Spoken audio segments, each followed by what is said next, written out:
अगर ऊपर की इतनी धमकी दे रहा है ना तो आज ही एक चैलेंज दे रहा हूँ, एक भी गाड़ी खड़ी खाली करवा के दिखा दे। तेरे में दम जाऊंगा, करा दे, तेरे में दम खाली करवा के दिखा दे। नीलकंठ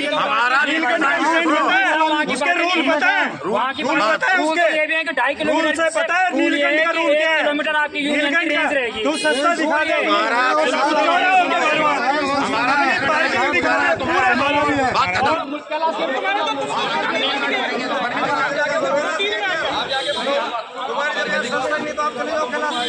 हमारा भी विधायक है, हमारा भी सांसद है, हमारा भी नहीं है। पौड़ी का रजिस्ट्रेशन तो है, पौड़ी का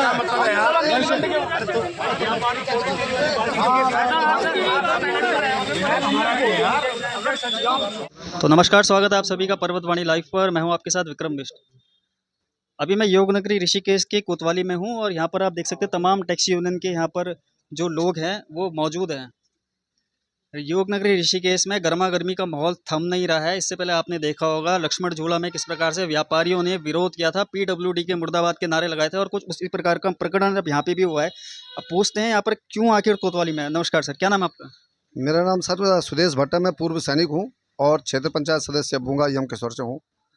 हमारे यहाँ पे जो हमारे ये युवा हैं रोजगार कर रहे हैं, गाड़ियाँ चला रहे हैं, नगर पालिका ने परमिशन दे रखी है और विगत 35 सालों से हमारे यहाँ के जो ये टैक्सियाँ चल रही हैं, जीप और जो मैक्सी ये चलती हैं, लगातार चल रही हैं। डाडा मंडल, ताल घाटी और यम किशोर तक जो रोड जा रही है पूरा मतलब टच हो रहा है, वहाँ ये अपना सेवाएँ दे रहे हैं।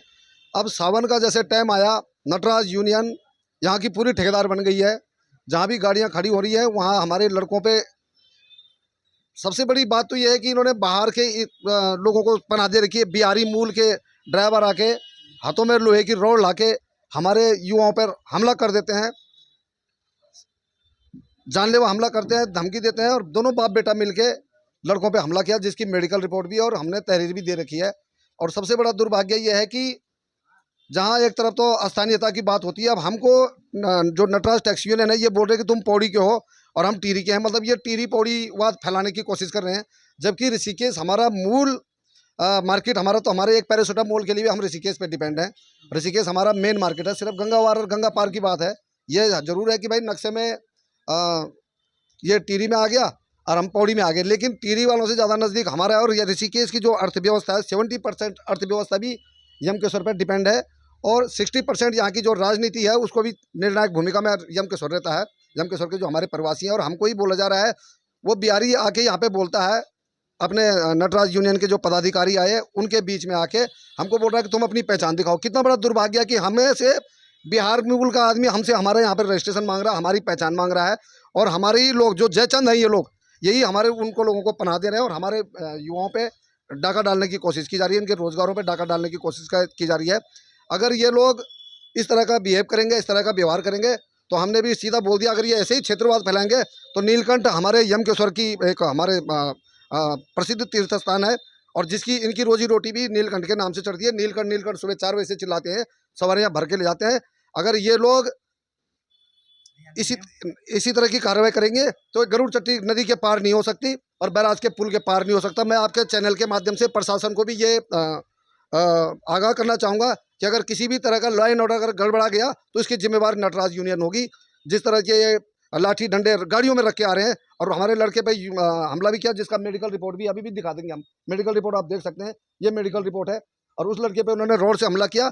अब हम ये इस तरह की अगर कार्रवाई करेंगे तो ईंट का जवाब पत्थर से दिया जाएगा। उसके लिए चाहे कुछ भी हमें किसी भी हद तक जाना पड़े हम तैयार हैं, क्योंकि अगर पहाड़ी का खून खोल गया तो फिर खोल गया, फिर आर पार की लड़ाई होगी और इस लड़ाई को आगे ना बढ़े। इसलिए मैं आपके चैनल के माध्यम से प्रशासन से भी गुहार लगाऊंगा, पौड़ी प्रशासन से और देहरादून टीरी प्रशासन से, कि इस मामले को यहीं सुलटाया जाए और किसी की रोजी रोटी पे इस तरह का प्रभाव ना पड़े, आजीविका पे डाका ना डाला जाए।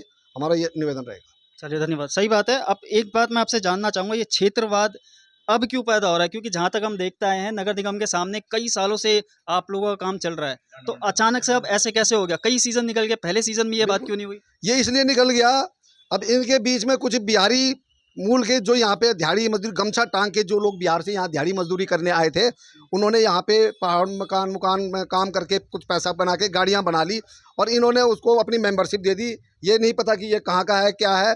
और उन लोगों ने, अब यहाँ तो इनकी 250 गाड़ियाँ हैं, अब इनका यहाँ नंबर पड़ता नहीं है। इन्होंने देखा कि यहाँ तो इनकी हमारी तो कम गाड़ियाँ हैं, यहाँ पे 25-30 गाड़ियाँ हैं। अब हमारे बीच में, अब ये संख्या बल में ज़्यादा है, हमारे युवाओं को डरा धमका के यहाँ से भगाने लग गए और अपनी गाड़ियाँ वहाँ पे लगा रहे हैं। 4 दिन से हमारे युवा बेरोजगार बैठे हैं, इनके घरों में चूल्हे नहीं जल रहे हैं और यहाँ पे ये लोग हमें धमकी दे रहे हैं। तो ये बहुत ही गलत है और सरासर अन्याय हो रहा है ये, और ये क्षेत्रवाद फैला के ताकि स्थानीय जनता भी इनके साथ खड़े हो जाए। और टीरी पौड़ी की बात कर रहे हैं, जबकि टीरी और पौड़ी का रोटी बेटी का रिश्ता है। मेरी ससुराल खुद टीरी में है। बिल्कुल बिल्कुल। तो एक बात बताइए, आपने कहा मार पिटाई भी हो रही है आपके यूनियन वालों के साथ, किन के साथ हुई है मार पिटाई? मार पिटाई हमारे ड्राइवर है, ये भाई है। कौन है आपके साथ मार पिटाई? इसको पकड़ा सामने, क्या नाम है आपका? मेरा नाम आशीष बडोला है। बहुत दिन पहले की बात है, मतलब 10-15 दिन पहले की बात है। तो हम पंजाब सिंध क्षेत्रीय स्कूल के बाहर में गाड़ियाँ भर रहे थे, तो वहाँ पर से सवारी किसी तो है नहीं, रिक्शे से सवार रहे थे। रिक्शे वाले ने कहा कि नीलकंठ की सवारी, हम नीलकंठ की सवारियाँ पूछते हैं वहाँ पे। तो वहाँ पे एक नटराज यूनियन की गाड़ी वाले थे, उन्होंने हमसे बदतमीजी करी और हाथापाई करने के लिए बोला कि यहाँ से निकल जा, जहाँ का है वहाँ चले जा, यहाँ पे मत आके। तो उसके बाद हमारी सारी गाड़ियों को इन्होंने किसी के हवा निकालने के लिए आ गए और किसी का खुद करने के लिए आ गए थे। बहुत दिन पहले, मतलब 10-1 दिन हो गए, 10-15 दिन पहले। 10-15 दिन पहले आपके साथ एक घटना हुई। 10-15 दिन तो देखिए किस तरह से दबंगई भी, अब कहीं ना कहीं व्यापार तो एक ये था कि भाईबंदी में चल रहा था, अब कहीं ना कहीं दबंगी मार पिटाई तक नौबत आ चुकी है, सिर्फ और सिर्फ किस लिए? सवारियों के चक्कर में। अब आप जिला पंचायत सदस्य हैं जी, क्या नाम आपका? क्रांति कपूरवान। अच्छा, तो क्या है पूरा मामला? अब जब थाने में यहाँ कोतवाली में पहुंच गए हैं, दोनों पक्ष भी पहुंच गया है, तो अब क्या सुलह बन रही है या फिर अभी भी वो बीच का कोई रास्ता मिल नहीं रहा है? देखिए, पूरी बातें आपको भटजी ने जैसे बता दी हैं। जो लास्ट में जो सहमति हमारी बनी थी कि 2 गाड़ियाँ वहाँ पे यमको सर की संचालित होंगी और 1 गाड़ी नटराज टैक्सी यूनियन की। वैसे उनका कोई अधिकार बनता नहीं है, फिर भी हमने एक बड़ा दिल दिखाया कि ऐसा हो जाए, लेकिन वो लोग मानने को तैयार नहीं। लेकिन सारी बातें आपको भटजी बता चुका है और मैं इनको एक चीज़ स्पष्ट शब्दों में कह देना चाहता हूँ, अगर ये लोग इस तरह की दादागिरी यहाँ पे करेंगे तो ये लोग नीलकंठ आना भूल जाएँ। इनको मैं गरुड़ चट्टी का पुल पार करने नहीं दूंगा, इनको मैं बैराज का पुल पार नहीं करने दूंगा। और यहाँ पे क्षेत्रवाद की बात करें तो इनको मैं ये बता दूं कि ऋषिकेश के अंदर 45% जनसंख्या यमको सर की ही रहती है। अगर ये गुंडागिर्दी पे आएंगे तो फिर हम उसी भाषा में जवाब देंगे जिससे ये तैयार हैं। अगर इस बात पर सहमति, पहले तो इनका वहाँ पे कोई अधिकार नहीं है जहाँ पे नगर पालिका के सामने अपनी गाड़ियाँ लगाने की बात कर रहे हैं, और 2 गाड़ियों का हमने इनको ऑफर दिया है कि 2 गाड़ियाँ हमारी लगेंगी और 1 इनकी चलेगी। अगर ये सहमत नहीं होते तो ये लोग नीलकंठ आना भूल जाएं, ये गरुड़ चट्टी में अपनी सवारियाँ उतारेंगे, हम अपनी गाड़ियाँ वहाँ पे लगाएंगे और वहाँ से अपनी सवारी लेकर नीलकंठ जाएंगे। नहीं तो हम इनको भी काम नहीं करने देंगे यहाँ पे। तो हमारे स्पष्ट शब्दों में इनको ये कहना है, अगर ये मानते हैं तो ठीक है, नहीं मानते हैं तो कार्रवाई करना हमको आता है, फिर हम अपने हिसाब से कर लेंगे और प्रशासन इसकी जिम्मेदारी ले। 10 दिन बाद सावन मेला आने वाला है, उसमें किसी भी प्रकार का अगर किसी भी वाद विवाद होता है तो उसकी जिम्मेदारी शासन प्रशासन की होगी। मैं आपके चैनल के माध्यम से ये बता देना चाहता हूँ। चलिए ठीक है, तो जैसा कि आपने सुना, ये पूरा मामला था क्या और अभी कोतवाली में आकर इस मामले में हुआ क्या है? सिर्फ एक ही मांग है और ये आरोप भी है कि कुछ भारी लोग आकर के यहाँ पर अपना जो है दबदबा कायम करने के लिए, या व्यापार की जो बहुत पुरानी व्यवस्था जो कई सालों से चल रही थी उसको बदलने की कहीं ना कहीं कोशिश करते जा रहे हैं। चलिए, अभी प्रधान जी भी मौके पे हैं। प्रधान जी नमस्कार। नमस्कार। क्या है पूरा मामला, किस तरह से देखते हैं आप? जब आज तक कभी ऐसी बात नहीं हुई तो अब क्यों? देखिए, ये 3-4 दिन से ये मामला संज्ञान में आया है कि ये जो नटराज यूनियन है, यहाँ पे जो हमारी डांडा मंडल जो टैक्सी यूनियन की जो अड्डा है वहाँ पे नगर पालिका के सामने, वहाँ पे बहुत पहले नगर पालिका द्वारा वहाँ पे 3-4 गाड़ियाँ रखने की परमिशन दी गई थी कि जो डांडा मंडल और ताल घाटी वगैरह ये जो गाड़ियाँ जाती हैं तो इनको यहाँ पे खड़े होने की परमिशन है, यहाँ से सवारी भर सकते हैं।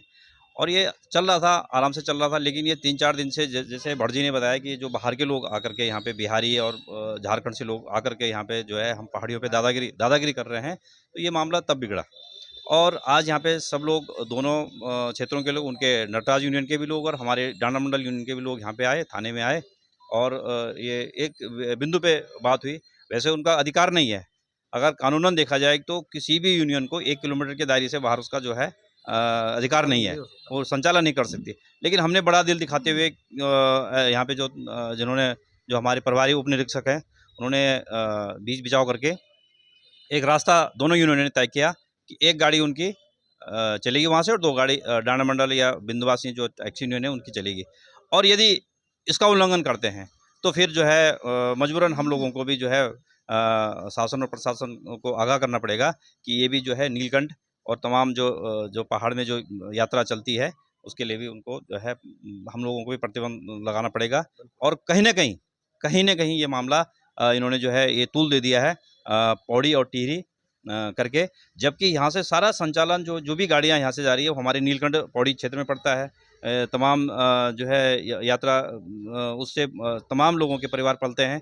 तो हम नहीं चाहते कि ऐसा हो, लेकिन अगर ये हम लोगों को मजबूर करेंगे, हमारे भाइयों को, ड्राइवर भाइयों को मजबूर करेंगे, तो हम ईंट का जवाब पत्थर से देंगे। तो अब एक बात पे गौर फरमाइएगा और थोड़ा समझिएगा भी, मूल निवास भू कानून क्यों इतना महत्वपूर्ण है उत्तराखंड के लिए। अब आपको ये बात समझ में आ रही होगी, व्यापार में भी यही समस्या आ रही है कि बाहरी लोग आकर अपना दबदबा दिखा रहे हैं और नियमों को तोड़ा जा रहा है, जो कि कई सालों से नियम जो कि त्यों थे, व्यवस्था कई सालों से ऐसी थी, लेकिन अब अचानक इस सीज़न में पूरी व्यवस्था और जो पुराने नियम कायदे थे वो सब तोड़े गए। इसीलिए हर कोई मांग भी कर रहा है भू कानून और मूल निवास को जल्द से जल्द लागू किया जाए। तो चलिए देखते हैं, अभी तो इनकी जो है दोनों पक्षों की यहाँ पर बात हो चुकी है। अब देखते हैं आगे आने वाले समय में क्या कुछ यहाँ पे देखने को हमें मिलता है। तो आप देखते रहिए पर्वतवाणी लाइव। धन्यवाद।